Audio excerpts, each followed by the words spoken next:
Hi Scorpio, welcome to your August 2020 Astro Alchemy transits. It's Raina here. So this is a month with a lot of fire, Scorpio. Now you're a water sign, so you might be saying, well, uh, water puts out fire. Somebody told me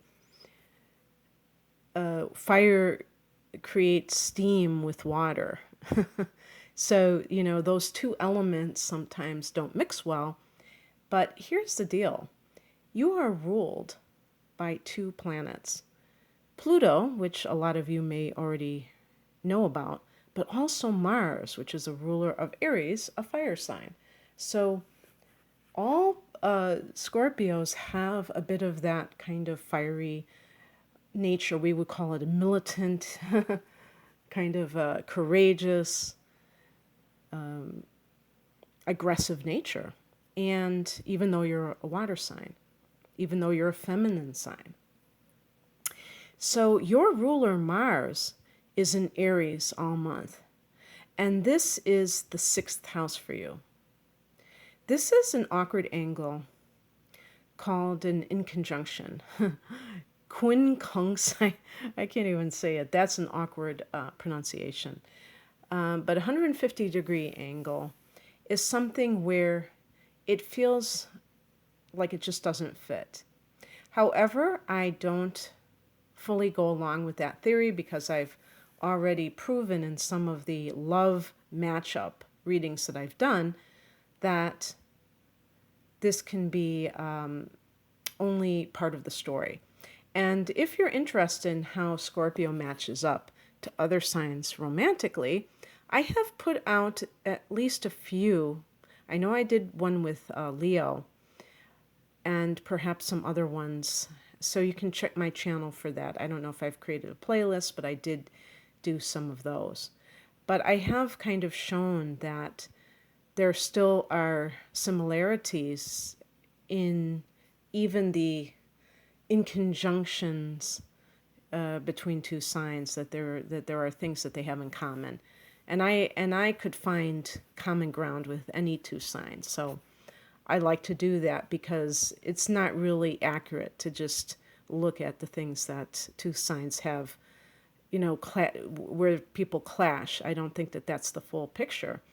So with Mars in Aries and it being in your sixth house, Scorpio, there can be some conflict in the workplace and anything to do with this area of life. And some of you may not actually be in a physical workspace.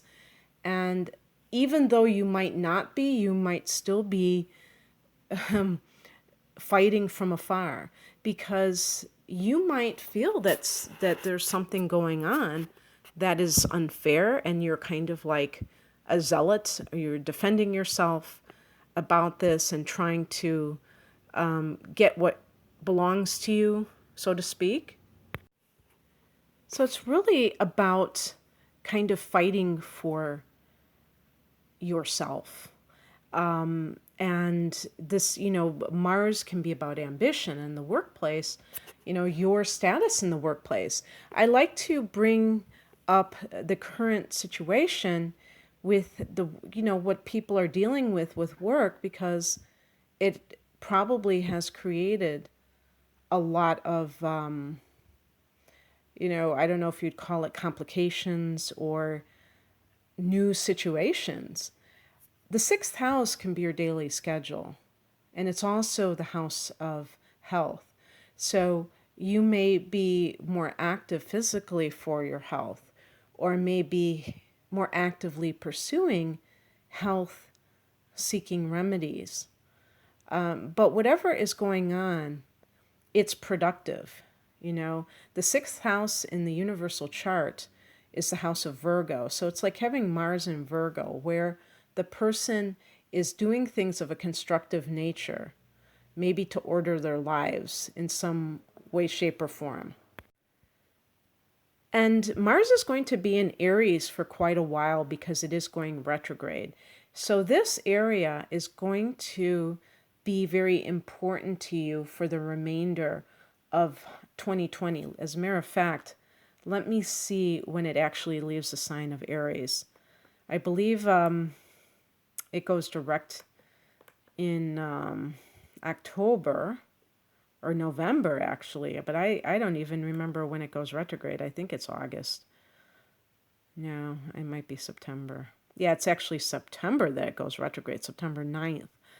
And that will be at 27 degree. I'm sorry, 28 degrees of Aries. And so, it doesn't have like a super long retrograde period because it is going direct on November 13th. But, in August, it will start to go into its shadow period. And that means that things will start to slow down. And you might feel less motivated in this work area. But, I don't like to really emphasize shadow periods too much because even if they can explain for this particular influence a feeling of having less energy to do certain things, I don't want to discourage people from taking the initiative if they feel called upon to do so. And it can be kind of discouraging if you hear an astrologer say, oh, well, you're going to have this shadow period and you're not going to feel energetic. I mean, it's almost like overriding your own intentions. So just be aware that there's going to be a long period of time, a lot longer than normal, for Mars to hang out in this particular house. As a matter of fact, I'm actually looking through December 2020, and Mars is still in that sixth house, which is wild. And I mean, I'd have to go into January of 2021, and I will do so just so that we can see when it actually goes back to that 28 degree mark and then transcends it. So it goes to 28 degree mark on the 3rd of January and transcends it 28 degrees, right. So then it gets to 29th degree around the 5th of January, and then you're kind of out of the shadow. And moving forward and into Taurus on January 7th. So, think about that for a minute, of it being in that 6th house for that long. Of course, this is a very general kind of a forecast. So in your particular chart, it will have different dates of entering and exiting. But, just to kind of give some idea. So, yeah, so Mars is doing that. And we have other things happening, though. We have a full moon on the 3rd of August at 11 degrees of Aquarius. So that's another fixed sign. So we're talking about angles here, Scorpio. Whether this is the sun sign that you're listening to this for or the rising sign, it's on your ascendant and the first house cusp, in other words. And this is going to fall in your 4th house of home and family. Now, if you are born in the first 10 days of October, maybe going into November-ish, or if you are, no, it'll probably be for everybody in October, or if you are up to 10 degrees of Aquarius rising, this will actually fall in your 3rd house of communication. So you may be actually coming to fruition with some writing project or website that you're designing, online stuff, maybe a course that you're taking or that you're teaching. Something with teaching and learning is coming to a head, fruition, or maybe you're having a eureka moment, because this is the house of the mind where you're starting to really, something is dawning on you. And this is the house of the practical mind. So it's not something that is so,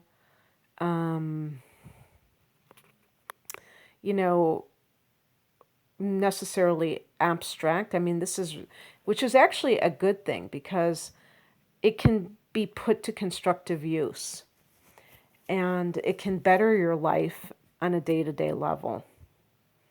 And it could run the gamut of anything. On the 4th, we have Mercury going into Leo.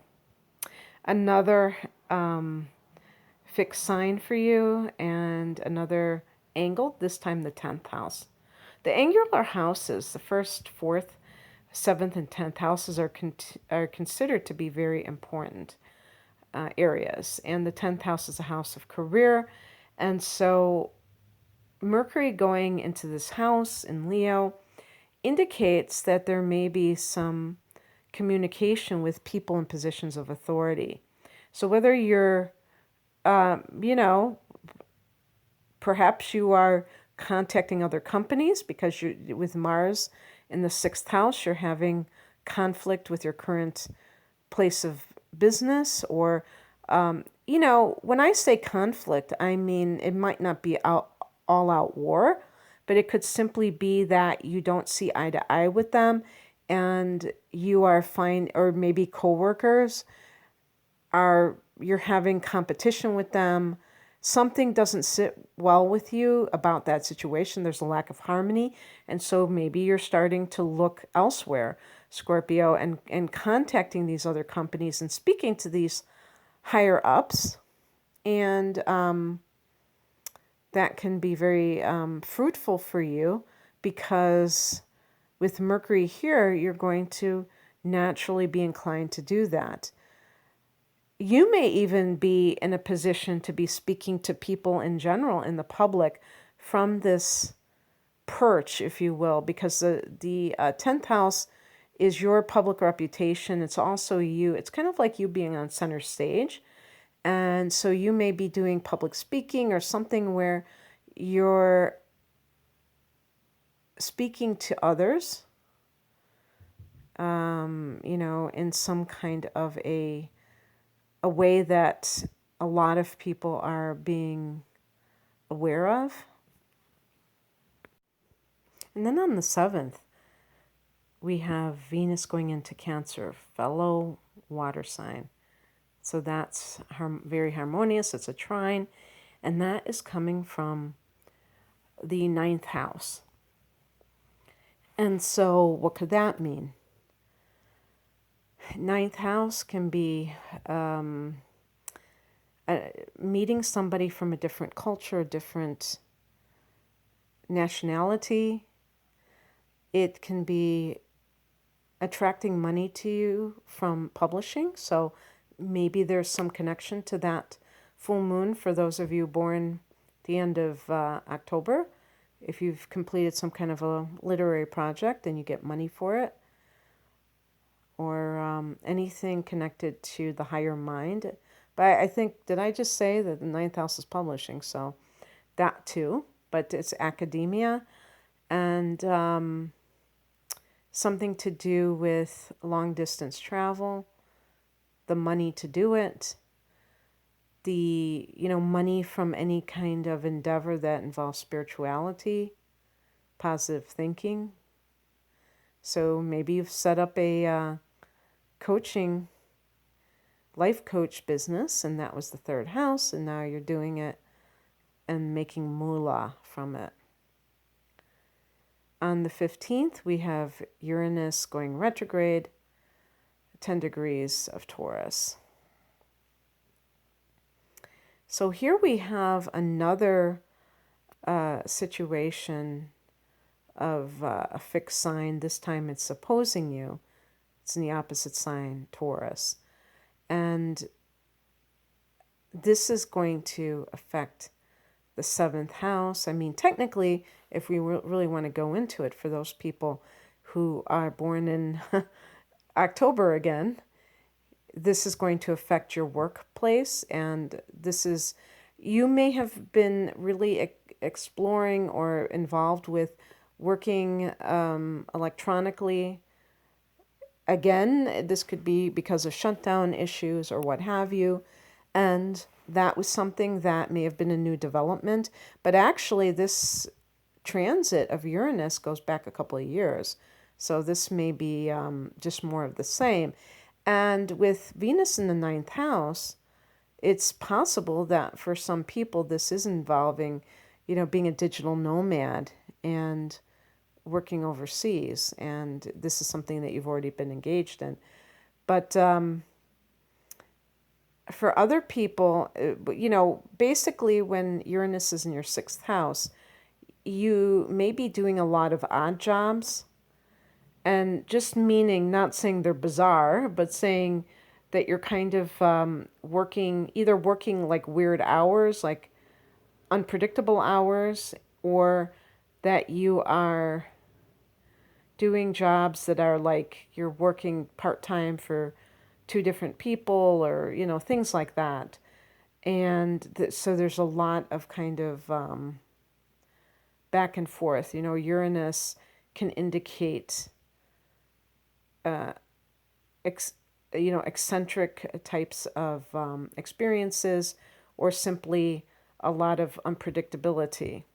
And I have used this example before, but I used to work retail where this kind of stuff is par for the course, where you work different hours. And I remember I had a coworker who was a Scorpio woman.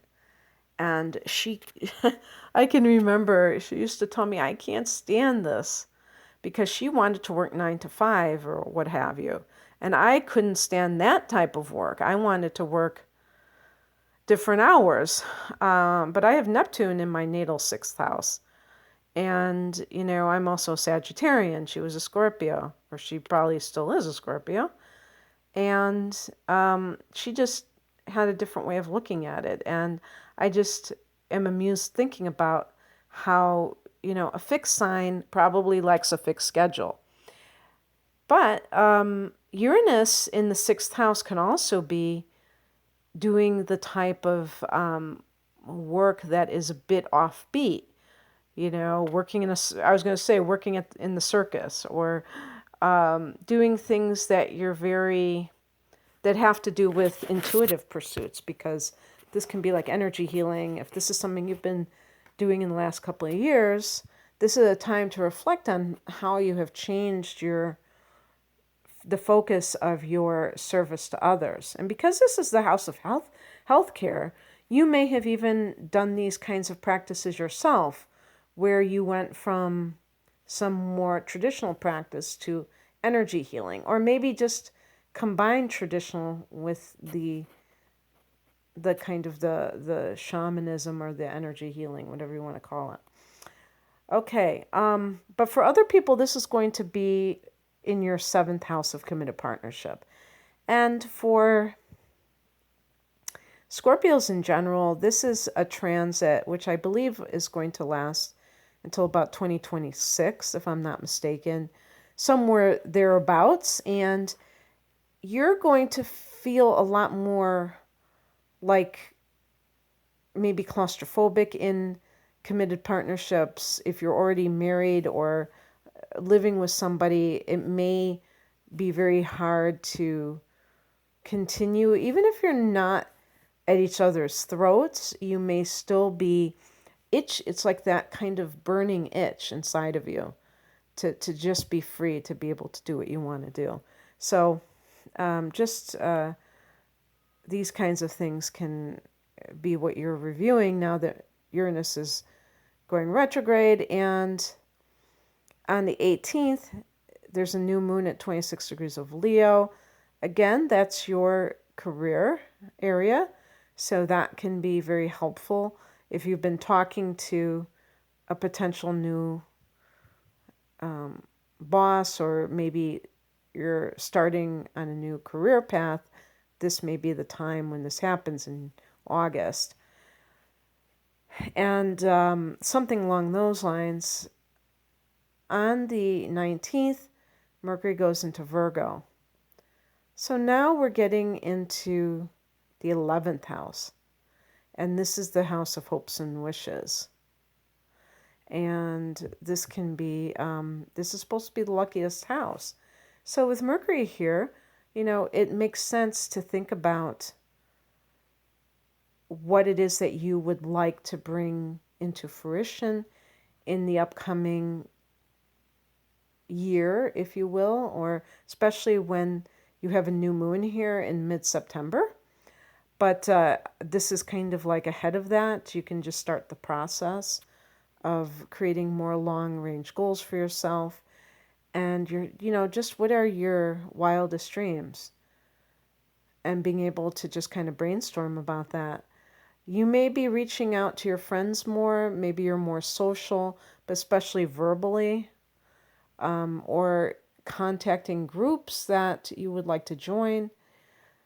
On the 22nd, the sun goes into this area. So it is very good for, I would say, touching base with friends and groups. And, maybe you've been kind of avoiding that for a while, and now you feel that you want to do that. And maybe one of the reasons why you were kind of avoiding your friends is you were concentrating on your work and career. And so now that you've accomplished certain things, maybe you had some kind of a training that you finished, and now you're ready to, I was going to say, ready to rumble, ready to have fun with friends. Okay, that's what I have for you, Scorpio. I hope that you enjoyed this. If you'd like a personal reading, a natal chart interpretation, any type of reading, please check the link below because it'll show you what I have to offer. I hope you have a great month. Take care. Bye.